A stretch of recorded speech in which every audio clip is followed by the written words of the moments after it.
राधे दोस्तों, कैसे आप लोग। तो चलिए बात करते हैं आज की कुछ खबरों के बारे में। तो पहली अपडेट आई ध्रुवाटी की तरफ से। तो जैसे कि मैंने कुछ दिनों पहले बताया था कि ध्रुवाटी ने अपना न्यू एआई स्टार्टअप जिसका नाम है फिएस्टा उसे लॉन्च किया है। लेकिन अब ऐसी खबर आ रही है कि चैट जीपीटी की एक डिसीजन की वजह से ध्रुवाटी का बिजनेस खराब होने वाला है। जी हाँ, आपको बता दूं कि जैसे ध्रुवाटी ने अपना स्टार्टअप लॉन्च किया उसके 2 दिन बाद ही चैट जीपीटी अपना न्यू सब्सक्रिप्शन लेकर आता है, जिसका प्राइस है मात्र 399 रूपए, जबकि ध्रुवाटी का जो एआई है उसका प्राइस है 999 रूपए। एंड ध्रुवाटी के एआई में एक लिमिट है कि आपको 999 रूपए देने के बाद भी आपको कुछ टोकन मिलेंगे एंड टोकन खत्म होने के बाद आप उनके एआई का यूज नहीं कर सकते, जबकि चैट जीपीटी में ऐसा कोई भी लिमिट नहीं है। आसो आप लोग ये भी जानते होंगे कि चैट जीपीटी का जो फ्री वर्जन है उसमें भी कोई लिमिट नहीं है, आप कितने भी सर्च कर सकते हैं। तो चैट जीपीटी के इस डिसीजन के बाद जितने बिजनेस फील्ड के इन्फ्लुएंसर हैं या जितने भी कंटेंट क्रिएटर हैं वो ये एक्सप्लेन करना स्टार्ट कर देते हैं कि कैसे चैट जीपीटी के डिसीजन की वजह से ध्रुवाटी के बिजनेस में बहुत ज्यादा नुकसान होने वाला है। एंड इस टॉपिक के बारे में अभिषेक कर क्या बोलते हैं आप उनका वीडियो क्लिप देख सकते हैं। शेयर टोकन पूल का प्रॉब्लम है, हेवी यूजर्स के लिए ये सस्टेनेबल नहीं है। सिंपल मैथ है, एआई फिएस्टा का प्रॉफिट मार्जिन पहले एस्टिमेटेड कैलकुलेशन होगा 80% पर यूजर 799 रुपीज का, लेकिन अब चैट जीपीटी गो कंपटीशन में है तो कस्टमर एक्विजिशन कॉस्ट बढ़ जाएगा, रिटेंशन ड्रॉप हो जाएगा, मंथली 36 करोड़ का रेवेन्यू प्रोजेक्शन गलत हो जाएगा। ध्रुव राठी भाई साहब के वाई कॉम्बिनेटर वाली टीम है, डिस्ट्रीब्यूशन पावर है, लेकिन ओपन एआई का ब्रांड ट्रस्ट और टेक्निकल इंफ्रास्ट्रक्चर से कंपीट करना बहुत ही मुश्किल है। Chat GPT go India exclusive initially direct market target है। इससे सीखने वाला लेसन ये मिलता है कि एआई स्पेस में टाइमिंग का सबसे बड़ा रोल है, कौन कितने जल्दी पिवट करता है ये इंपॉर्टेंट है।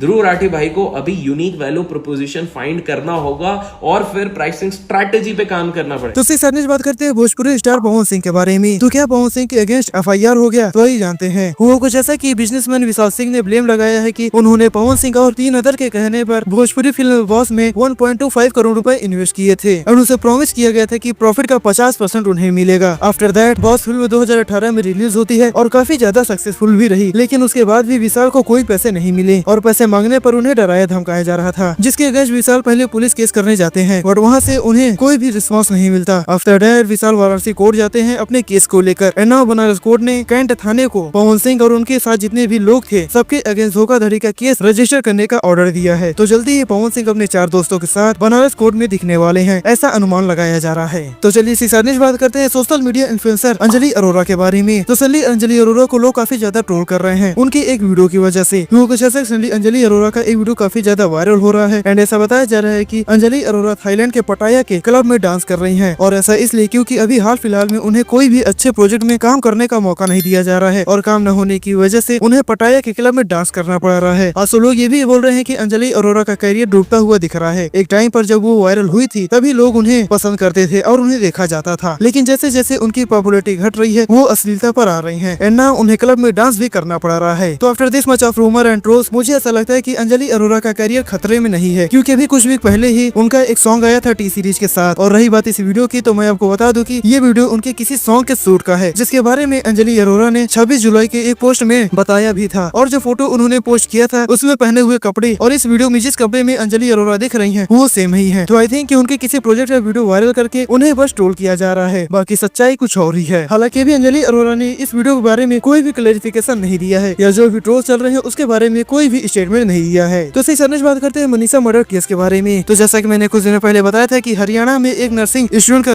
मर्डर कर दिया गया था। also जब आप इस वाली वीडियो को देखेंगे तो मैंने ये भी शेयर किया था कि पुलिस के एक्शन न लेने की वजह से ऐसा लग रहा था कि ये केस कोई हाई प्रोफाइल केस है। तो नाउ ये चीज क्लियर हो गई है एंड जिस हिसाब से पुलिस स्टेटमेंट दे रही है उससे तो ऐसा लगता है कि पुलिस को पता है कि किसने इस घटना को अंजाम दिया है, और वो इसलिए क्योंकि रिसेंटली इस केस में पुलिस का कहना है कि ये मर्डर केस है ही नहीं। जी हाँ, नाउ पुलिस ने अपने स्टेटमेंट में कहा है कि मनीषा जो कि इस केस की विक्टिम है वो एक दुकान पर गई थी इंसेक्टिसाइड खरीदने के लिए, यानी कि इंसेक्ट को मारने वाली दवा खरीदने के लिए गई थी। पुलिस का ये भी कहना है कि मनीषा की बॉडी से पॉइजन के ट्रेसेस मिले हैं। आसो मनीषा के पास से एक सुसाइड नोट भी मिला है according to Bhiwani police. But मैं आपको बता दूं कि जिस टाइम पर मनीषा की बॉडी मिली थी उस कंडीशन में मनीषा का गला 95% तक कटा हुआ था एंड उनकी आंखों को भी डैमेज किया गया था, या थोड़े इनसेंसिटिव तरीके से बोले तो उनकी आंखें निकाल ली गई थी। आसो उनकी बॉडी पर मल्टीपल इंजरीज थे, जिसको देखकर ऐसा लगता है कि उन्हें काफी ज्यादा टॉर्चर किया जा रहा था। बट पुलिस का कहना है कि ये केस मर्डर का नहीं बल्कि सुसाइड का केस है। तो इस केस के बारे में आप लोग क्या कहना चाहेंगे कमेंट सेक्शन में बताएगा जरूर। तो नेक्स्ट बहुत ही शॉकिंग अपडेट आ रही है अहमदाबाद से। तो आपको बता दूं कि अहमदाबाद में कुछ बच्चों ने मिलकर एक बच्चे की जान ले ली एंड देन वो ऐसा शो करने लगे जैसे कि कुछ हुआ ही नहीं है। जी हाँ, तो आइए जानते हैं कि पूरा केस क्या है और इस केस से आप ये जान पाएंगे कि अपने घर के बच्चों को किन चीजों से दूर रखना है और किन चीजों से नहीं। तो ये इंसिडेंट है अहमदाबाद का, जहाँ पर कुछ क्लास 9 के बच्चों ने एक क्लास 10 की बच्चे की चाकू मारकर जान ले ली। आफ्टर दैट जब पुलिस ने इस केस का इन्वेस्टिगेशन किया तो एक बच्चे की इंस्टाग्राम चैट लीक हुई है, जिसको देखकर मोस्टली लोग शॉक हो गए। तो ये पढ़ते हैं कि इस चैट में क्या था। तो जिस स्टूडेंट ने चाकू मारा था वो अपने दोस्त से बात करते हुए बताता है कि उसने ही चाकू मारा था एंड जब उसका फ्रेंड ये बोलता है कि अरे तो मारना थोड़ी होता है, तो सामने वाला बच्चा ये बोलता है कि छोड़, जो हो गया सो हो गया। आफ्टर दैट उसका फ्रेंड ये बोलता है कि थोड़े टाइम तक अंडरग्राउंड रहना, फिर बाहर आ जाना और ये चैट डिलीट कर दे रहा हूँ। एंड ये चैट पढ़कर ऐसा लगता ही नहीं कि ये क्लास 9 के बच्चे आपस में बात कर रहे हैं। तो इस केस के बारे में आप लोगों को शायद लग रहा होगा कि ये बच्चे मर्डर करने के बाद भी इतना चिल कैसे हैं, इसको कोई फिक्र क्यों नहीं है। तो मैं बताता हूँ क्यों। आपने अक्सर देखा होगा कि जो लोग तीखा खाते हैं या बहुत ही ज्यादा स्पाइसी खाते हैं उनके लिए नॉर्मल तीखा या स्पाइसी फील ही नहीं होता। तो that same goes with childrens too. आजकल के बच्चे वायलेंट गेम जैसे फ्री फायर, बीजीएमआई, वेलोरेंट ये सब काफी ज्यादा खेलने लगे हैं, या फिर वायलेंट शो या सीरीज जैसे मनी हाइस्ट, स्क्विड गेम या फिर विव वॉर जैसे शो काफी ज्यादा देखने लगे हैं, जिसकी वजह से उन्हें किसी को मारना, किसी की फीलिंग को न समझना, किसी की मजबूरी का मजाक बनाना काफी ज्यादा इजी हो गया है एंड दूसरे की फीलिंग को समझना उनके लिए बहुत ही ज्यादा मुश्किल हो गया है या उनकी सेंसिटिविटी खत्म हो चुकी है, जिसकी वजह से ऐसे केसेस आजकल देखने को मिलने लगे हैं। तो ऐसे में आपको क्या करना है as a parent, as a big brother या एज अ मैच्योर फ्रेंड, वो मुझे बताने की शायद जरूरत नहीं है। तो इस वीडियो में इतना ही। अगर वीडियो इन्फॉर्मेटिव लगी हो तो वीडियो को लाइक एंड चैनल सब्सक्राइब करके बेल नोटिफिकेशन ऑन कर लीजिएगा ऐसे ही डेली के न्यूज एंड रिव्यूज को जानने के लिए। तो फिर मिलेंगे नेक्स्ट वीडियो में कुछ नई खबरों के साथ। तब तक के लिए सभी को राधे राधे। तब तक के लिए आपको हमारा चैनल चुगलखोर न्यूज।